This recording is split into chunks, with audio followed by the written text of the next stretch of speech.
As a formerly Navy family, people tend to look at our life and say that we're living from one change and one uncertainty to the next. It's kind of true. But a couple years ago, that uncertainty came to a whole new level.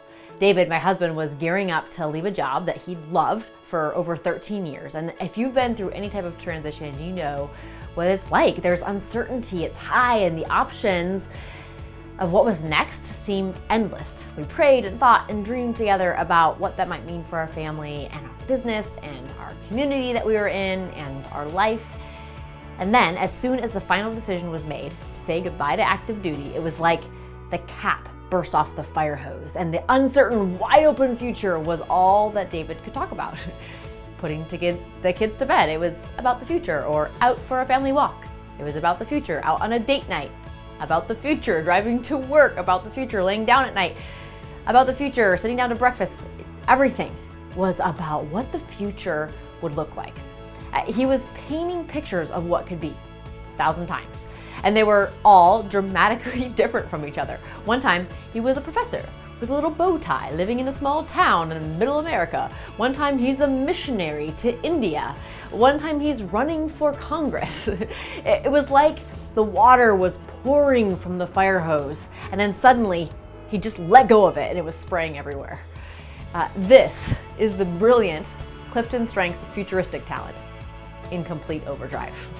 It was not only starting to overtake everything we did and begin to aggravate our relationship, it was also becoming a source of unnerving for him as he thought about the uncertainty of what was next.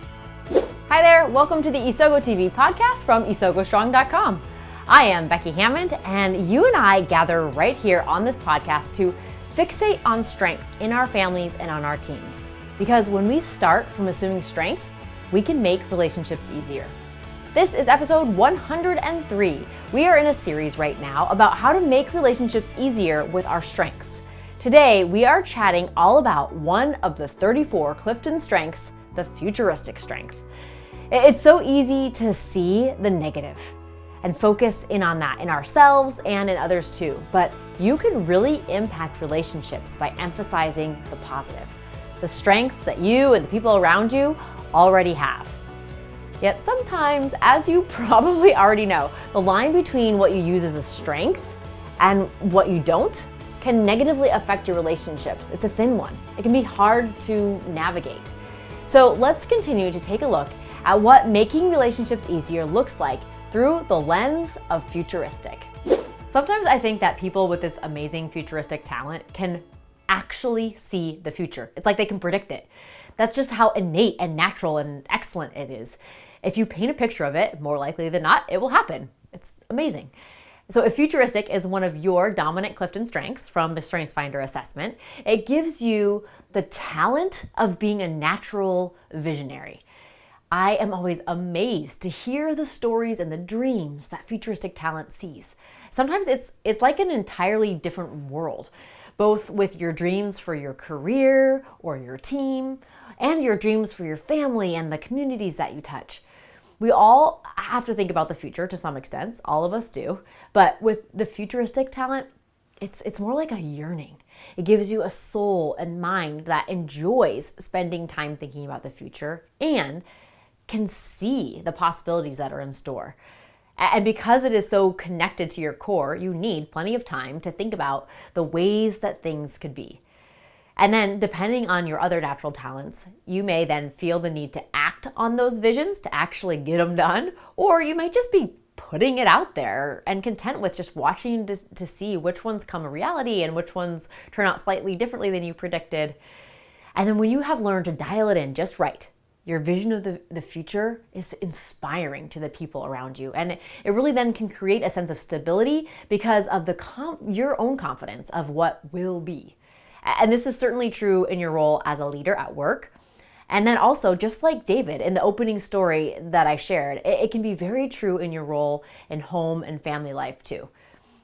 One night, while we were approaching a left turn on an extremely busy highway, David launched into another possibility for our lives. And I remember just sitting there silently, simultaneously thinking how cool that would be and how totally frustrated I was that we couldn't have a normal conversation about what the kids needed for school the next day. And right there in that turn line, he came up with this fire hose metaphor. He had completely let go and it was blasting all over the place. It was uncontrolled. Instead, as he repositioned his hands on the hose, he was able to create the dream of what really would be. And in fact, we're living that dream right now. That's the brilliance of the futuristic talent. See what others can't see so we can get to great places together. And just like David and I remembered that night, it's up to you to figure out how to dial in that futuristic strength to make the relationships around you easier instead of harder along the way. So here are a couple ideas of ways to craft your environment to feed that futuristic talent while still building strong, easier relationships around you. So first, carve out time to think about the future. You offer so much in your ability to see and dream about the future. We need you to help us get where we're going. So I'm not suggesting that you spend every minute living in Tomorrowland, but be intentional about your time for futuristic thinking. If you're extroverted, that might mean finding the right time and space and people to share your visions with. That probably involves a conversation with the people around you, helping them to know whether they should be taking notes and acting on all of it, or if you really do just want to have a place to dream and they can just sit back and listen and engage. If you're more introverted, on the other hand, that might look more like intentionally directing your thoughts as you're out on a jog, or setting up time, like actually making an appointment with yourself on your calendar to do nothing but think and dream. So that's the first action, to carve out time. And the second is to reframe your mindset of futuristic. Much of using our strengths to make relationships easier is about truly buying into and adopting the strengths perspective mindset, one that chooses to fixate on what's right with people instead of what's wrong with people. The most productive and meaningful strengths mindset that I know is one that knows and dials in our own strengths while at the same time accepting and appreciating the strengths of the people that are around us. So for this futuristic strength, your ideal mindset has to do with recognizing and admitting to yourself that this dreaming and visioning is worthy of your time and not something that everyone can do. We all can't. Other leaders and parents have told me that it doesn't seem like that big of a deal, or that others don't really want to hear it. I mean, sometimes they might think that, but it's really not true. Because sometimes they might not get you at first and what you're able to do, but when you walk with them in relationship, whether that's a team you're a part of or a leader you report to or your spouse or kids, and you talk with them about your desire to add this future-oriented perspective as a benefit to the team or family, they'll come around. I know they will. And then as a result, you'll find that you're able to offer a whole lot more and make those relationships smoother. So there we have it. A bit about how you can use your futuristic strength to make relationships easier around you, in your family, or on your team. If you operate from the futuristic strength, or you know someone who does, I'd love to know how this episode sits with you. You are the one who is living and breathing this strength. How well does it work in your relationships? And where do you still find that you need to work to fine-tune it? So head over to Instagram and tag or direct message me at Isogo Strong with your thoughts on what futuristic looks like in your relationships at work or at home.